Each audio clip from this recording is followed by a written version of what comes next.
शेवगाव तालुक्यातील विद्यमान सरपंच, उपसरपंच सदस्यांचे जिल्हा परिषदेच्या मुख्य कार्यकारी अधिकारी यांना निवेदन. मुख्यमंत्री समृद्ध पंचायत राज अभियानाच्या यशस्वी अंमलबजावणीसाठी गटविकास अधिकाऱ्यांना सरपंचांचा पाठिंबा.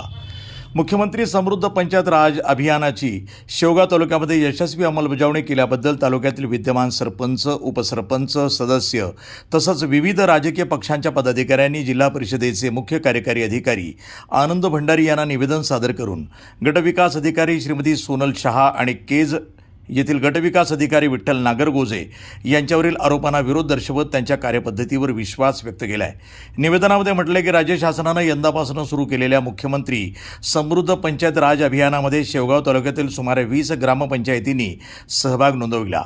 गटविकास अधिकारी श्रीमती सोनल शहा यांच्या मार्गदर्शनाखाली आणि या ग्रामपंचायतींनी अभियानाची प्रभावी अंमलबजावणी केली आहे. अभियानाच्या कालावधीमध्ये श्रीमती शहा यांनी विविध ग्रामपंचायतींना प्रत्यक्ष भेटी देऊन अभियानाची उद्दिष्ट, अंमलबजावणीची पद्धत आणि गुणवत्तापूर्ण कामकाजाबाबत सातत्यानं मार्गदर्शन केलं.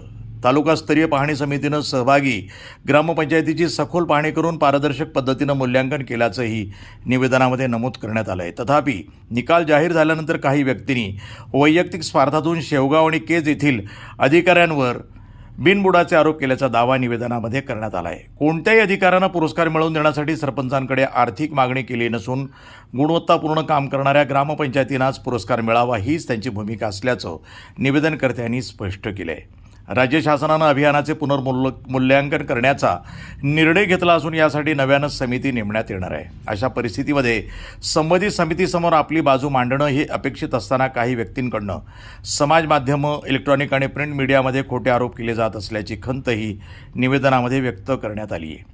कर्तव्यदक्ष अधिकाऱ्यांच्या पाठीशी प्रशासनानं ठामपणे उभं राहावं तसंच भविष्यात अशा प्रकारच्या बिनबुडाच्या आरोपांवर योग्य ती कारवाई करावी अशी मागणी निवेदनाद्वारे करण्यात आली आहे. यावेळी राष्ट्रवादी काँग्रेसचे जिल्हा कार्याध्यक्ष संजय कोळगे, ढोर जळगावचे सरपंच डॉक्टर सुधाकर लांडे, जोरापूरचे सरपंच रोहन दिलीपराव लांडे, भाजप युवा मोर्चाचे जिल्हा उपाध्यक्ष अण्णासाहेब ढोके, दहेगावचे सरपंच रामेश्वर भापकर, वरखेडचे सरपंच परमेश्वर तेलोरे, एरंडगावचे सरपंच संतोष धस, बऱ्हाणपूरचे सरपंच सुभाष वाणी, ठाकूर पिंपळगावचे सरपंच संजय खेडकर, गोळेगावचे सरपंच संजय आंधळे, लाड जळगावचे सरपंच अंबादास ढाकणे, देवीदास आव्हाड, प्रदीप काळे, सूरज घोरपडे, तात्याबा तुतारे, राजेंद्र देशमुख, रोहन साबळे, दादासाहेब निकम, किशोर सोंडे, घनश्याम फुंदे, किशोर वाणी, रामकिसन मडके, दिलीपराव आव्हाड, राहुल सातपुते, संदीप आव्हाड, आप्पासाहेब सांगळे, संदीप आव्हाड, संतोष धस यांच्यासह अनेक सरपंच, उपसरपंच यावेळी उपस्थित होते.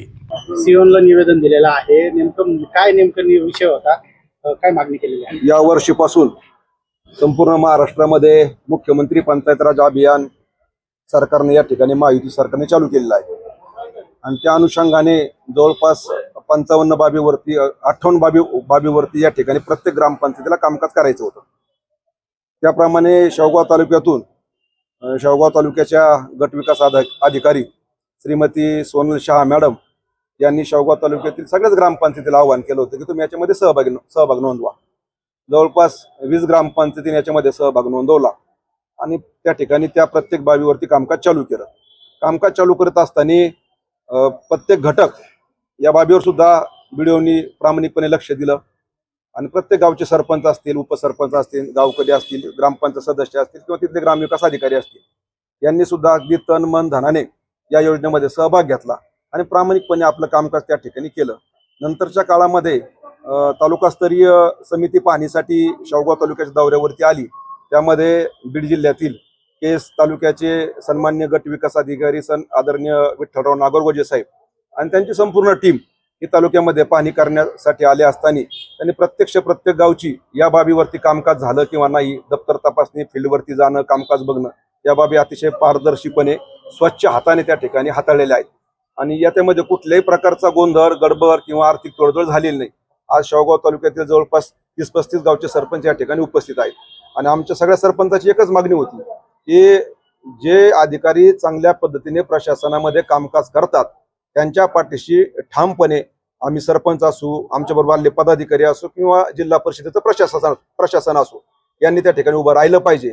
आणि जे आता जे 1 महिन्यापासून गट विकास अधिकारी दोन्ही पण शेवगावचे आणि केज यांच्यावरती जे घाणेरडे आरोप शेवटच्या थरापर्यंत जाऊन केले जात आहेत, याला कुठेतरी पायबंद बसला पाहिजे. आणि जर समजा परत एकदा संपूर्ण राज्याचाच हा निर्णय आहे की जे ग्रामपंचायतीला पडलेले आहेत त्या ग्रामपंचायतीची पुनर्तपासणी आता होणार आहे. आणि मग पुनर्तपासणी समोर आपली बाजू मांडणं किंवा मी कसं कामकाज केलेलं आहे, माझ्यावर कसा अन्याय झालाय, हे जर समिती समोर जर मांडलं तर निश्चित स्वरूपामध्ये जर तुमच्यावर अन्याय झाला असं तुमचं म्हणणं असेल तर निश्चित स्वरूपामध्ये तो दूर होईल. परंतु अशा प्रकारे शासनाचं विडंबन करणं किंवा लोकप्रतिनिधी अधिकाऱ्याचं विडंबन करणं हे निश्चित स्वरूपामध्ये निषेधार्ह आहे. या गोष्टीचा निषेध करण्यासाठी आणि चांगल्या अधिकाऱ्याच्या पाठीमागे शिवोने आपली ताकद किंवा प्रशासन म्हणून खंबीरपणे उभं राहिलं पाहिजे. याच्यासाठी आम्ही आज शेवगाव तालुक्यातील सर्व सरपंच, उपसरपंच, सदस्य आणि सगळे पदाधिकारी शिवोंना आम्ही आमचं निवेदन दिलेलं आहे. तुम्हाला सगळ्यांना सध्या माहिती आहे की वाघुलीचे माजी म्हणजे त्यांचे पती, त्यांच्या मिसेस त्या ठिकाणी सरपंच आहेत आणि ते उमेश भालसिंग म्हणून त्या ठिकाणी कामकाज पाहत आहेत. त्याच्याबद्दल आपलं दुमत नाही, परंतु निश्चित स्वरूपामध्ये त्यांनी कुठंतरी आता स्वतःला आवर घातली पाहिजे की जिथं मुख्यमंत्र्याच्या नावाने हे अभियान चालतंय आणि त्या मुख्यमंत्र्याचा उल्लेख तुम्ही जर रेड्याच्या अंगावरती टाकत असताल आणि त्याला पानसट राज अभियान म्हणून जर संबोधित असताल तर निश्चित स्वरूपामध्ये राज्यामध्ये तुम्ही भाजपचे पदाधिकारी आहात, मुख्यमंत्री भारतीय जनता पार्टीचे आहात, आम्ही अजितदादा गटाचे आहोत. तर आपल्याला समाजामध्ये लोक नाव ठेवतात. अशा पद्धतीने आपण या अभियानाचा दुरुपयोग केला नाही पाहिजे अशी आमची प्रामाणिक मागणी आहे. मुख्यमंत्री समृद्ध पंचायत राज अभियानांतर्गत 17 सप्टेंबर पासून आमच्या शेवगाव तालुक्यामध्ये 20 ग्रामपंचायतींनी यामध्ये भाग घेतला होता आणि त्यानिमित्ताने शेवगाव तालुक्याच्या गटविकास अधिकारी माननीय सोनल शहावळे यांनी 6 महिन्यामध्ये खूप मोठं मार्गदर्शन करून सर्वच ग्रामपंचायती चांगल्या यावेळी काम केलं. त्यानंतर 31 मार्च नंतर माननीय विठ्ठल नागोरगोजे केज व्हिडिओ यांनी या ठिकाणी भेट देऊन सगळं तपासणी करून मूल्यांकन केलं. त्यांनी पक्षपातीपणे त्यांनी या ठिकाणी मूल्यांकन केलं आणि त्यातून 1, 2 असे नंबर त्यांनी काढून ते जिल्हास्तरीयला या ठिकाणी पाठवण्याचं काम केलं. खऱ्या अर्थानं आमचं हेच म्हणणं आहे की ज्या ग्रामपंचायती 1 नंबर आलाय, काही 2 नंबर आला, काही 3 आलाय, निपक्षपातीपणे संबंधित अधिकाऱ्यांनी या ठिकाणी काम केलंय. कुठलंही त्या आर्थिक गैरव्यवहार कुठेही केलं नाही, तर चांगलं काम त्यांनी केलंय. त्यामुळे कुठल्याही प्रकारे त्यांना आरोप करणं हे चुकीचं आहे. आरोप कुणी केले आणि काय मागणी? आरोप करणाऱ्यांची मागणी किंवा आमचं या ठिकाणी 1 किंवा 2 नंबर आला पाहिजे, आमचंही या ठिकाणी काम चांगलं आहे. पण अधिकाऱ्यांनी जे मूल्यांकन केलं खऱ्या अर्थाने त्यांनी साईटवर संबंधित या ठिकाणी पूर्ण मूल्यांकन चांगलं काम पाहूनच या ठिकाणी मूल्यांकन केले. कुठलाही आर्थिक व्यवहार करून त्यांनी मूल्यांकन केलेलं नाही. ग्रामपंचायतींनी तालुक्यामध्ये 20 ग्रामपंचायतींनी भाग घेतला होता. काही ग्रामपंचायती हेच म्हणणं होतं की बऱ्याचशा ग्रामपंचायती त्यात भाग घेतलेला आहे की प्रत्येकाचं हे म्हणणं की आमचा 1 नंबर आला पाहिजे, सगळ्यांचाच 1 नंबर किंवा 2 नंबर येणे शक्य नाही. त्यांनी चांगलं काम केलं, त्यांचा 1 नंबर संबंधित अधिकाऱ्यांनी दिलेला आहे. प्रतिनिधी मोहसिन शेख, वृत्तसंपादन विभाग, न्यूज टुडे 24, अहिल्यानगर.